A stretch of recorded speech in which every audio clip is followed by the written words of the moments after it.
Assalamualaikum warahmatullahi wabarakatuh. Selamat malam semuanya. Selamat datang dalam mata kuliah hukum pajak. Nah, pertama-tama saya mohon maaf kalau untuk perkenalan hari ini kita menggunakan media YouTube karena adalah saya ada sedikit keperluan hari ini dan terlebih juga eh, apa di sini sinyalnya agak susah. Jadi saya rasa lebih bagus kalau kita menggunakan media YouTube. Tapi tidak menutup kemungkinan kalau teman-teman sekalian mau berdiskusi ataupun hal-hal yang ingin ditanyakan, silakan bisa diajukan ke saya menggunakan media WhatsApp. Oke, nah teman-teman sekalian, kita minggu kemarin sudah panjang lebar membahas mengenai pajak. Sebenarnya bukan panjang lebar ya, baru sekedar permukaannya saja ya. Dan hari ini saya berjanji untuk menjelaskan ke teman-teman sekalian tentang apa sih sejarah pajak itu sendiri. Kenapa baru bisa, kenapa orang itu mau bayar pajak? Yang tentunya secara kalau kita runut lama sekali ya, lama sekali sejarah tentang yang konsep bernama pajak itu. Hari ini kita fokus mungkin akan membahas mengenai sejarahnya ya. Oke, nah saya akan share.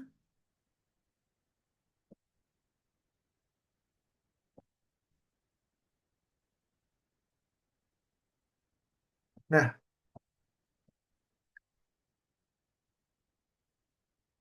oke, kita tarik bukan cuma dari 1.000 tahun atau bahkan 2.000 tahun, tapi juga dari 5.000 tahun lalu. Ya, konsep bernama pajak ini sudah ada cukup lama sekali. Ya, cukup lama. Selama apa? Nah, sejak pertama kali manusia mengenal peradaban, ya kita udah mengenal pajak kok. Yang paling lama itu sekitar 4.500 tahun lalu bahkan. Ya, itu di dinasti tertua di Mesir waktu itu, di mana pajak ini dikumpulkan melalui konsep korvi atau kerja paksa dan persepuluhan atau tites. Nah, seringkali ini di setiap 2 tahun atau tahunan selama tur Fir'aun.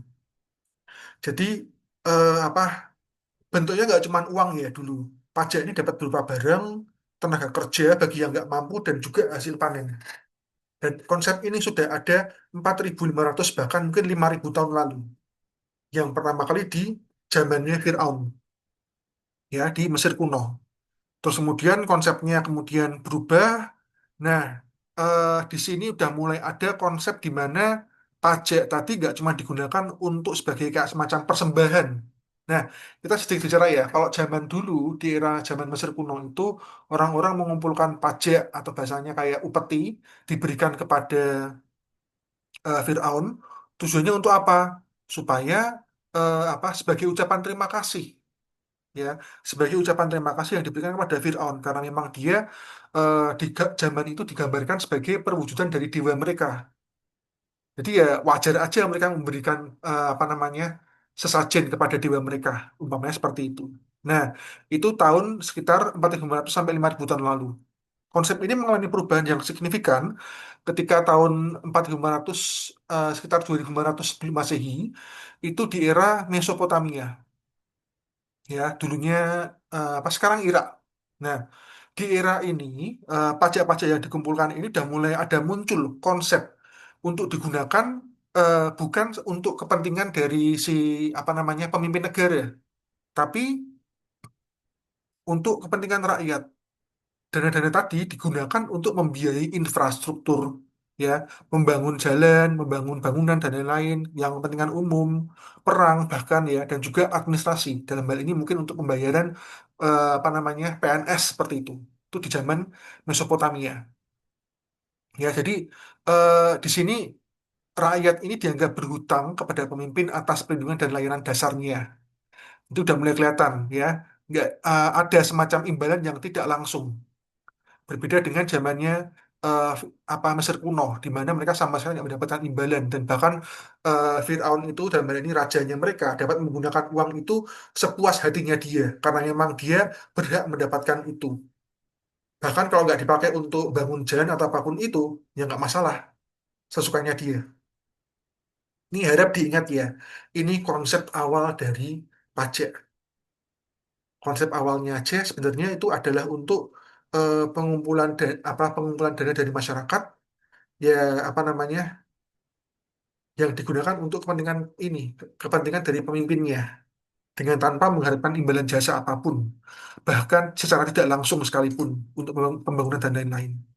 Konsep awalnya udah seperti itu. Nah, terus selain itu perkembangan ini juga mulai apa?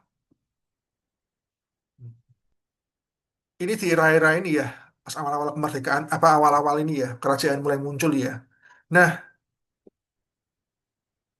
bentar.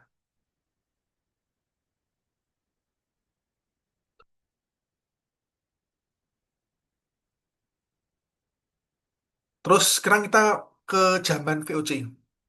Skip forward, kita ke era sekitar 100 tahun lalu. Nah, di zaman ini sekali lagi kita mungkin mengenal dengan istilah kerja rudi, kerja paksa, ya, atau kalau zamannya Belanda itu, zamannya Jepang itu Romusha. Hah, jadi kalau kita pikir, tadi saya sudah menjelaskan ya, bahwa pajak itu awalnya ya, yang tercatat dalam sejarah itu zamannya Mesir kuno, itu tidak ada imbalan secara langsung ataupun tidak langsung bahkan yang uang yang pajak yang kita berikan kepada pemerintah itu dipakai untuk kepentingan para pemimpin negara untuk apa namanya kepentingan pribadi mereka karena itu adalah ucapan terima kasih karena mereka telah melindungi kita atau bahasanya kok di Mesir itu karena mereka telah menciptakan kita karena mereka dianggap sebagai perwujudan dari Tuhan. Nah, konsep-konsep ini juga terus melekat dalam masyarakat-masyarakat yang di pas era-era pramodern. Saya bilang pramodern kenapa? Karena di zaman-zaman ini belum mengenal apa namanya hak asasi manusia ataupun juga eh, kesamaan hak dan juga pengetahuan yang memadai sehingga eh, bahasanya gampang diperdaya ya mungkin seperti itu. Saya ambil contoh salah satu yang paling cukup terkenal adalah di zamannya kerja paksa. Kerja Rudi yang kemudian diprakarsai oleh Dendels untuk pembangunan jalan raya Anyar ke Penarukan yang sangat legendaris itu karena memakan korban hingga ribuan bahkan yang mati kelaparan, kecapean dan juga macam-macam ya. Di waktu itu memang cukup parah banget sekali lagi kerja Rudinya. Dan ketika apa namanya Indonesia merdeka dalam buku-buku sejarah kita menarasikan bahwa ini semua adalah kesalahan dari Belanda ya. Ini semua kesalahan Belanda, Belanda yang memerdekakan pasar kita. Nah, tapi teman-teman sekalian ingat perkataan dari Soekarno. Perjuanganku mudah karena melawan penjajah. Perjuangan kalian akan sulit karena melawan eh, saudara kalian sendiri.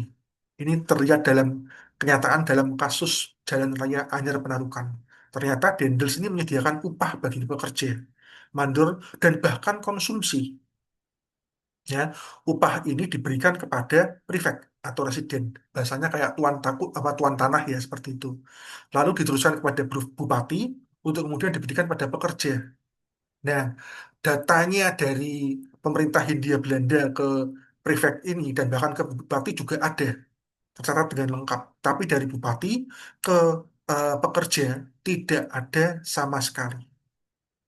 Ya, nah ini sekali lagi erat dengan budaya Jawa waktu itu. Ya, ini budaya ngenger. Di mana pada waktu itu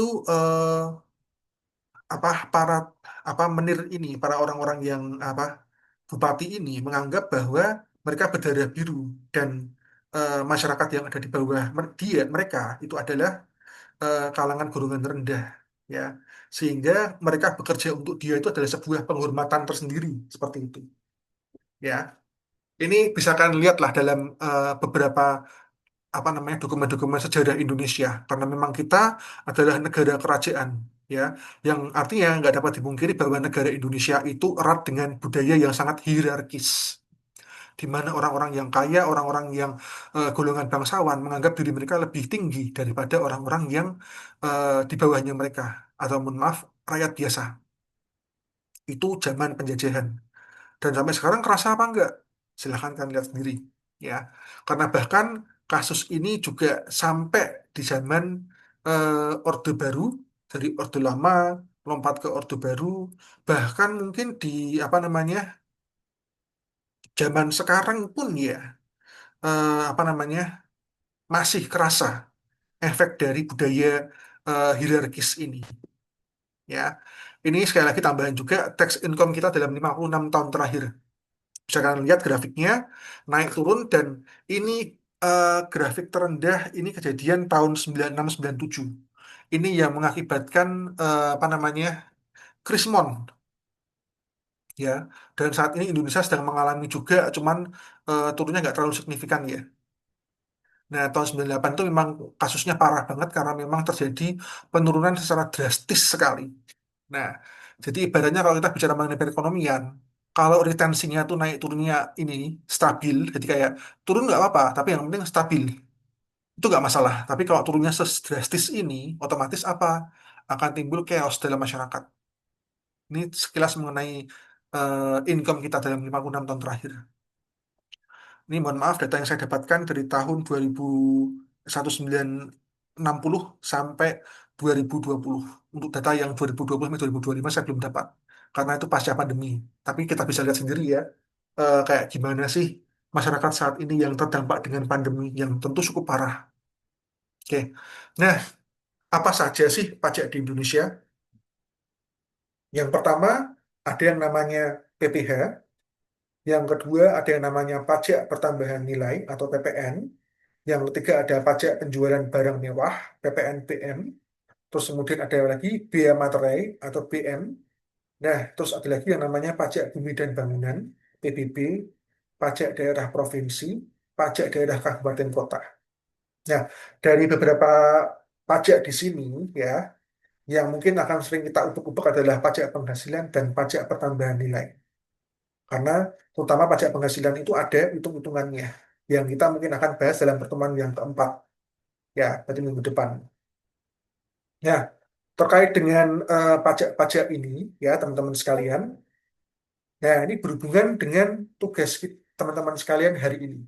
Ya, silakan sama kayak kemarin, boleh ngetik, boleh apa namanya tulis tangan, silakan. Ya, silakan tulis definisi dari pajak penghasilan itu apa, pajak pertambahan nilai itu apa, pajak penjualan barang mewah itu apa, bea materai, pajak bumi bangunan, pajak daerah provinsi, pajak daerah kabupaten kota, dan manual satu lagi, cukai. Oke ya, ada tuh 2, 3, 4, 5, 6, 7, 8. Nggak usah banyak-banyak, cukup definisi yang sederhana saja. Eh, Terus kalian buat waktu kalian cukup 1 jam aja. Terus nanti kalian upload di apa namanya Google Drive yang udah saya berikan. Ini udah saya share ya di grup WA. Silakan bisa diupload di sana. Eh, Dan saya rasa cuman itu aja sih untuk perkuliahan hari ini. Kita nggak usah panjang-panjang karena saya mengutamakan supaya teman-teman sekalian yang aktif, bukan saya. Saya cuma sekedar memberikan pemantik diskusi ilmunya. Nanti teman-teman sekalian yang akan ini. Ya, minggu depan kita ada mulai masuk ke apa namanya hitung-hitungannya. Jadi teman-teman siap-siap ya. Nah, saya rasa itu aja untuk perkuliahan hari ini. Silakan kalau ada pertanyaan bisa diajukan di grup WA. Sampai jumpa minggu depan. Wassalamualaikum warahmatullahi wabarakatuh.